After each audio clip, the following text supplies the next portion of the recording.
नमस्कार दोस्तों, मैं सत्येंद्र तोमर स्वागत करता हूं आपका अपने YouTube चैनल एग्जामेनिया में।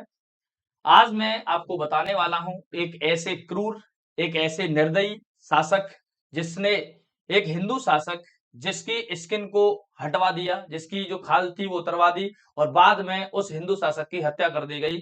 उस मुस्लिम शासक का नाम था कुतुबुद्दीन मुबारक खिलजी। आपने सुना ही होगा कि मध्यकाल में जो दिल्ली सल्तनत थी, उस दिल्ली सल्तनत के अंतर्गत एक वंश हुआ करता था जिसका नाम था खिलजी वंश। और उस खिलजी वंश में एक शासक था, उस शासक का नाम था अलाउद्दीन खिलजी। अलाउद्दीन खिलजी ने आपका 1296 से लेकर 1316 तक शासन किया था। 1316 में जब अलाउद्दीन खिलजी की डेथ हो गई, तो उसकी डेथ के बाद एक शासक बना था जिसका नाम था कुतुबुद्दीन मुबारक खिलजी। यानी कुतुबुद्दीन मुबारक खिलजी अलाउद्दीन खिलजी का बेटा था और 1316 में ये शासक बना। जब ये शासक बना तो शासक बनते ही सबसे पहले इसने आक्रमण किया था देवगिरी पर। आप सोच रहे होंगे कि देवगिरी है कहां?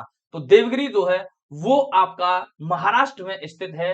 वर्तमान समय में अगर आप ये देखें तो इसका नाम है दौलताबाद। यानी पहले इसको देवगिरी कहा जाता था। देवगिरी के बाद इसका नाम जो है वो आपका कुतवाबाद भी कर दिया गया था। कुतवाबाद के अलावा अगर हम देखें तो दौलताबाद इसका नाम है। तो वर्तमान समय में इसका नाम है दौलताबाद। और दौलताबाद या देवगिरी का जो शासक हुआ करता था मध्यकाल में, उसका नाम था हरपाल देव सिंह यादव। तो हरपाल देव यादव जो यहाँ के शासक थे, उन्हीं के समय में कुतुबुद्दीन मुबारक खिलजी ने यहाँ पर आक्रमण किया। आक्रमण करने के बाद इस क्षेत्र को जीता और इस क्षेत्र को जीतने के बाद वहां के शासक की जो खाल है उस खाल को हटवा दिया गया जीवित रहते हुए। ऐसा नहीं है कि मारकर जो है स्किन हटवाई गई। यानी जिस समय हरपाल देव यादव जिंदा थे उसी समय उनकी स्किन को पूरा उतार दिया गया और काफी उनको प्रताड़ित किया गया और फिर फाइनली उनकी जो है हत्या कर दी गई। तो जैसा कि आपको चित्र में दिख रहा है कि ये कुतुबुद्दीन मुबारक खिलजी है और ये है राजा हरपाल देव यादव। ठीक है।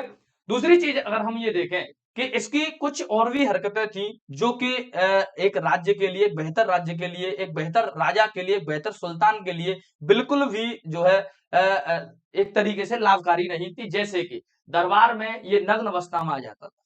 पता चल रहा है कि अपने शयन कक्ष से हटा और उसके बाद है रेडी वेडी नहीं होता था, क्योंकि बहुत ही मजाकिया टाइप का इंसान था और बहुत ही क्रूर तरीके का शासक था। और पता चल रहा है कि वहां से सीधा नग्न अवस्था में जो है वो दरबार में आ गया। दरबारी जो है इंतजार कर रहे हैं कि शासक आने वाला है, सुल्तान आने वाला है, और सुल्तान जो है नग्न अवस्था में आ गया है। दरबारियों को परेशान करने के लिए दरबारियों के पीछे दौड़ता रहता था है, दरबारियों को भगा रहा है, नग्न अवस्था में दौड़ रहा है। कभी कभी क्या करता था, कभी कभी स्त्रियों के वेश में जो है दरबार में आ जाता था। है पता चल रहा है कि स्त्रियों के कपड़े पहन के दरबार में आ गया। मुझे तो ऐसा लगता है कि कहीं ना कहीं ये था पुरुष, लेकिन इसके अंदर जो महिलाओं के हार्मोन्स हैं वो हार्मोन शायद रिलीज होते होंगे, जिसकी वजह से ये शायद ऐसा व्यवहार करता था।